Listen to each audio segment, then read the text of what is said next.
Assalamualaikum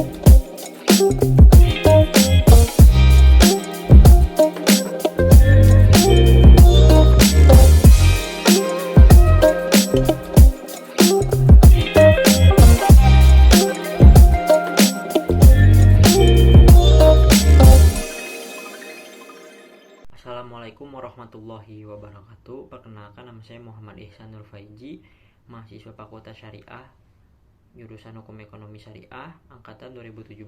Di sini saya akan menjelaskan penelitian saya dengan judul Tinjauan Fatwa DSN MUI nomor 44 tahun 2004 terhadap pembiayaan uang kuliah mahasiswa pada aplikasi cicil.co.id. Untuk itu langsung saja saya akan menjelaskan latar belakang masalahnya.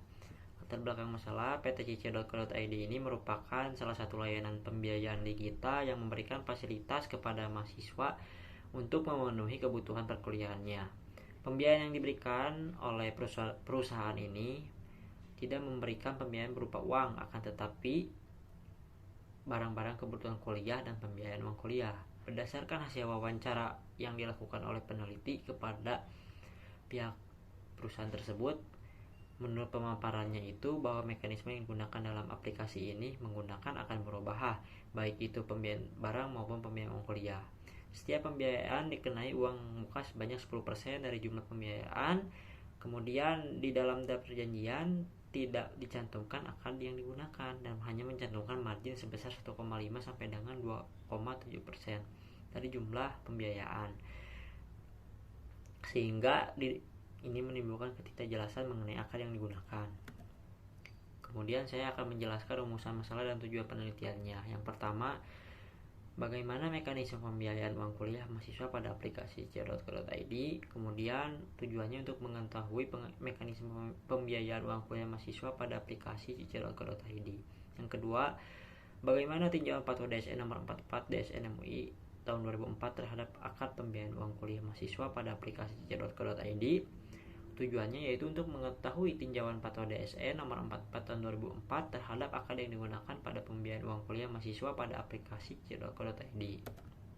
Yang ketiga, saya akan melanjutkan terkait metode penelitian yang dipakai. Yang pertama, jenis penelitian. Jenis penelitian ini menggunakan jenis penelitian kualitatif dengan pendekatan yuridis normatif. Yang kedua, sumber data.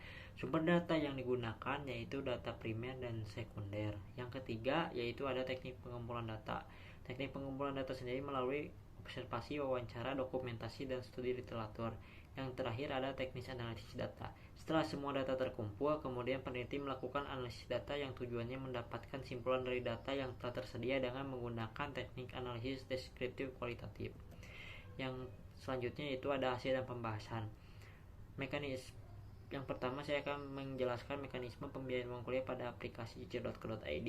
Mekanisme pembiayaan uang kuliah di aplikasi cicil ini memang menggunakan skema akan merubah. Bisa dilihat dari pengambilan keuntungan yang dipakai oleh pihak cicil, yaitu menggunakan margin. Akan tetapi di dalam poin-poin yang terdapat dalam pasal mengenai ketentuan umum pembiayaan tidak disebutkan akad apa yang dipakai oleh pihak cicil ini, sehingga ini menimbulkan suatu ketidakjelasan mengenai akad yang dipakai dalam pembiayaan tersebut. Yang kedua, analisis akadnya. Berdasarkan data yang telah diperoleh oleh peneliti bahwa akad yang digunakan dalam mekanisme pembiayaan ini menggunakan akad merubah, sedangkan pembiayaan uang kuliah yang dilakukan di aplikasi ini termasuk pembiayaan pendidikan. Pembiayaan pendidikan termasuk ke dalam pembiayaan multijasa yang seharusnya menurut ketentuan fatwa DSN MUI menyebutkan bahwa pembiayaan multijasa itu hukumnya boleh asal menggunakan akad ijarah dan kafalah. Sehingga berdasarkan analisis ini, akad yang digunakan di dalam pembiayaan ini tidak sesuai dengan fatwa atau aturan yang telah diluncurkan oleh Dewan Syariah Nasional. Yang selanjutnya yaitu analisis berdasarkan objeknya. Di dalam aplikasi ini terdapat 3 jenis pembiayaan: cicil barang, cicil uang kuliah, dan cicil pulsa. Bila dilihat dari objeknya, pembiayaan yang sama itu cicil barang dan cicil pulsa karena merupakan objek yang diperjualbelikan, sedangkan cicil uang kuliah ini merupakan objek yang berupa manfaat, salah satunya berupa dana talang untuk kebutuhan uang kuliah. Oleh karena itu, peneliti berkesimpulan bahwa pelaksanaan pembiayaan uang kuliah mahasiswa ini tidak sesuai dengan ketentuan fatwa terkait pembiayaan multijasa, karena jika dilihat berdasarkan analisis di atas, pembiayaan uang kuliah itu merupakan pembiayaan pendidikan. Pembiayaan pendidikan merupakan termasuk kategori pembiayaan multijasa, sehingga pembiayaan ini tidak sesuai dengan fatwa yang telah ada. Kesimpulan dari penelitian ini yaitu mekanisme pembiayaan uang kuliah di aplikasi cicil.co.id tidak sesuai dengan ketentuan atau aturan yang berlaku dalam segi penggunaan akad dan kejelasan akad yang digunakan.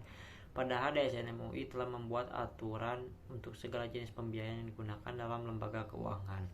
Untuk itu, sekian dari saya. Wassalamualaikum warahmatullahi wabarakatuh.